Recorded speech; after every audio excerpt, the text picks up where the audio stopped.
Hello मेरे प्यारे aspirant भाई लोगों, कैसे हो आप सब लोग। उम्मीद करता हूँ सभी भाई लोग बढ़िया होंगे। एक बार फिर से नई वीडियो में आप सभी लोगों का वेलकम है। और दोस्तों, आप लोगों को पता है 2-3 दिन से मैंने वीडियो नहीं बनाई क्योंकि एक घटना है जो घटित हुई मेरे साथ। ठीक है, मधुमक्खी ने काट लिया था मुझे मेरे ओंठ पे, वो भी रक्षाबंधन के दिन। दीदी के यहाँ से वापस आ रहे थे तो मैं स्कूटी पे था एंड हेलमेट नहीं पहना, पता नहीं कहाँ से आया एकदम से, और जैसे वो आगे लगा तो मैंने हाथ से हटाया तो उसने काट दिया। 1-2 दिन तो इतना मोटा हो रखा था तो बोलने में भी थोड़ा दिक्कत हो रही थी, है ना। अभी भी थोड़ा सूजन है हल्की, तो अभी तो ठीक हो गया है। ठीक है, चलिए खैर ये बातें रहने देते हैं, चलिए आगे देखते हैं। देखिए हम क्या कर रहे थे, परीक्षा वाणी से नोट्स बना रहे थे। ठीक है, उत्तराखंड में पंचायती राज अध्याय 2 शासन प्रशासन, है ना। उत्तराखंड का शासन प्रशासन से चल रहा था, है ना। अध्याय 2 से पार्ट 3 है ये। इससे पहले आपका उत्तराखंड में शासन प्रशासन वाला टॉपिक हुआ और उसी का ये टॉपिक आगे रह गया था, है ना। उत्तराखंड में पंचायती राज। ठीक है, उत्तराखंड में पंचायती राज शुरू करने से पहले देख लेते हैं भारत में। अब ये क्या है, एक पंचायतें हो गई आपके, नगर हो गए आपके, है ना। ये क्या है, स्थानीय स्वशासन के अंतर्गत आते हैं। ठीक है, तो भारत में आप सभी को पता होगा एक क्वेश्चन, जो जो चीज़ें इंपॉर्टेंट होगी वो मैं करवाऊंगा, उसके अलावा कुछ नहीं। समझ गए, एक्स्ट्रा कुछ नहीं होने वाला है यहाँ पर। ठीक है दोस्त, तो जो जो इंपॉर्टेंट है पहली चीज़ आपने याद रखनी है। ठीक है, भारत में स्थानीय स्वशासन, स्थानीय स्वशासन का जनक, सबसे पहले चीज तो इसे याद रखना, बहुत बारी पूछा जाता है। ठीक है, स्थानीय स्वशासन का जनक किसे कहा जाता है, तो लॉर्ड रिपन को कहा जाता है। किसे कहा जाता है भैया, लॉर्ड रिपन को कहा जाता है। ठीक है, इसका कार्यकाल कब से कब तक था, तो ये भी याद रखना इंपॉर्टेंट है। बहुत अच्छे अच्छे काम इन्होंने किए हैं। ठीक है, 1880 से लेके 1884 तक। ठीक है, लॉर्ड रिपन को स्थानीय स्वशासन का जनक कहा जाता है क्योंकि इसी के शासनकाल में इसने गांवों में वार्ड और नगर, शहरों में नगर बनाए गए थे। ठीक है, एक और चीज जो इम्पोर्टेंट है वो है भैया कि लॉर्ड रिपन के ही काल में हुई, अगर आपको याद होगा। ठीक है, नियमित जनगणना, नियमित जनगणना की शुरुआत जो हुई वो किसके काल में हुई, नियमित जनगणना की शुरुआत हुई वो भी लॉर्ड रिपन के काल में। कब, 1881 में। ठीक है, और पहली बारी जनगणना कब हुई थी दोस्तों, पहली बारी जनगणना हुई थी, पहली बार जब हुई थी, पहली बार जनगणना, ये भी आपने जब आ गया है तो चलो करवा देते हैं। ठीक है, इंपॉर्टेंट है ये भी। पहली बार जनगणना कब, लॉर्ड मेयो के काल में हुई थी। किसके, लॉर्ड मेयो।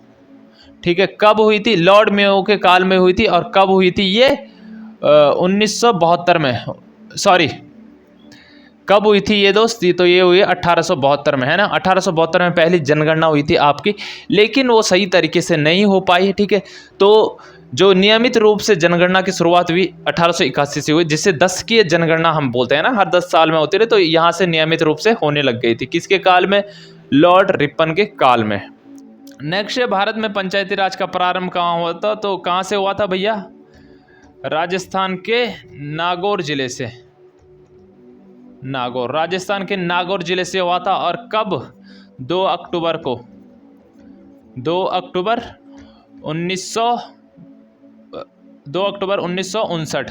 ठीक है दोस्त, 2 अक्टूबर 1959 को राजस्थान के नागौर में पंचायती राज का प्रारंभ हुआ था। ठीक है, ठीक इसी के 9 दिन बाद, दूसरा भी आपने रखना है याद, इसी के 9 दिन बाद 11 अक्टूबर को दूसरे राज्य में भी पंचायती राज प्रारंभ हो गया था। वो कौन सा था, तो वो भी आपने याद रखना, वो था हमारा आंध्र प्रदेश।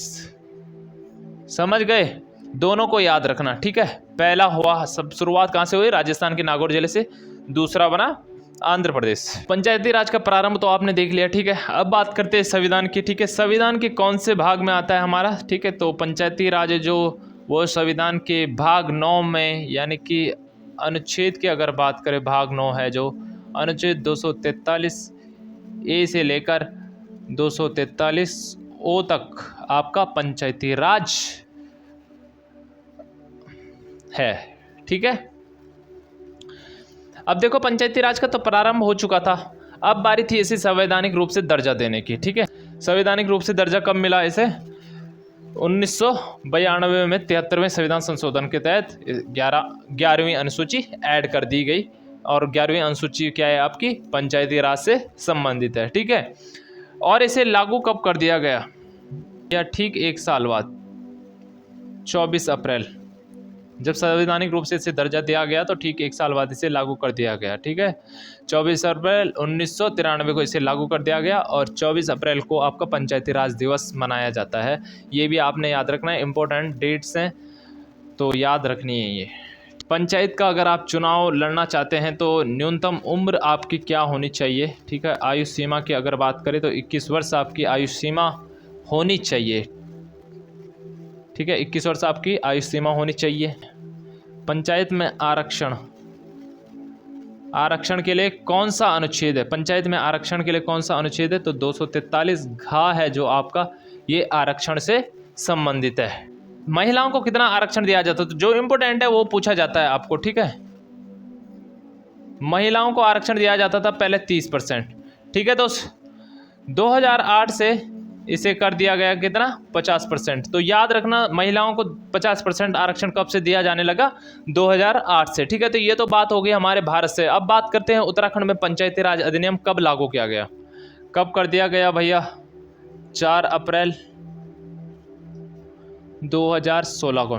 4 अप्रैल 2016 को उत्तराखंड में पंचायती राज लागू हुआ। ठीक है, इंपॉर्टेंट है, याद रखना। 2019 में इसमें किया जाता है संशोधन के तहत कहा जाता है भैया 2 बच्चे सबके अच्छे।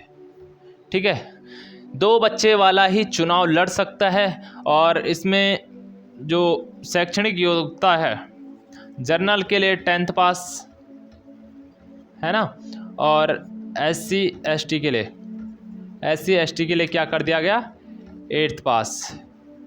समझ गए आप?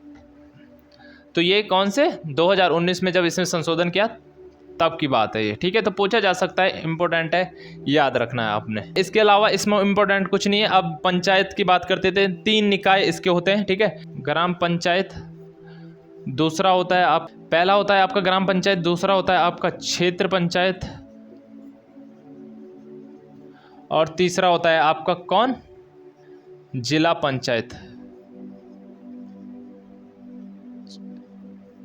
जनसंख्या आपसे नहीं पूछी जाती है, जहाँ तक मुझे लगता है जनसंख्या नहीं पूछी जाएगी आपसे। ठीक है, यहाँ पर जो जो इम्पोर्टेंट है वो मैं बता देता हूँ। ग्राम पंचायत का सचिव की अगर बात करें, सचिव कौन होता है भैया? सचिव आपसे पूछा जा सकता है तो BDO होता है। ठीक है, विलेज डेवलपमेंट ऑफिसर। क्षेत्र पंचायत के सचिव की अगर बात करें, क्षेत्र पंचायत का सचिव कौन होता है? BDO होता है। कौन होता है? BDO होता है। ये B क्या है? ब्लॉक। क्षेत्र पंचायत क्या होती है आपकी? जो आपका ब्लॉक है। ठीक है, ब्लॉक को बोला जाता है। ठीक है दोस्त, क्षेत्र पंचायत बोले तो ब्लॉक। ठीक है, BDO होता है। सचिव कौन होता है? BDO होता है ये ब्लॉक डेवलपमेंट ऑफिसर, ब्लॉक विकास अधिकारी, और ये होता है ग्राम विकास अधिकारी। समझ गए? जिला पंचायत की अगर सचिव की बात करें, जिला पंचायत का सचिव कौन होता है? आपका CDO। ठीक है, मुख्य विकास अधिकारी जो होता है। समझ गए? यहाँ से ग्राम पंचायत से आपसे पूछा सबसे अधिक ग्राम पंचायत किस जिले में है? सबसे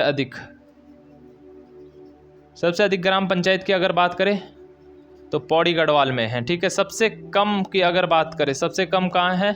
तो आपके हरिद्वार में है। ठीक है, ब्लॉक की अगर बात करें, सभी को पता है कितने ब्लॉक है भैया? 95 ब्लॉक है। ठीक है, सबसे अधिक कहाँ है? तो पौड़ी में। सबसे अधिक ब्लॉक पौड़ी में है। और सबसे कम की बात करें, सबसे कम ब्लॉक कहाँ है आपके? रुद्रप्रयाग, और दूसरा है आपका बागेश्वर। रुद्रप्रयाग बागेश्वर दोनों में कितने कितने हैं भैया? 3-3 ब्लॉक हैं इनमें। समझ गए? पंचायत से रिलेटेड जो जो इंपॉर्टेंट था वो चीज़ें मैं करवा चुका हूँ। ठीक है, तो वीडियो ज़्यादा लंबी हो चुकी है। तो नेक्स्ट वीडियो में हम करेंगे नगर पालिका, नगर परिषद और नगर निगम। ओके दोस्तों, ठीक है दोस्तों, तो मैं मिलता हूँ नेक्स्ट वीडियो में। Thank you so much.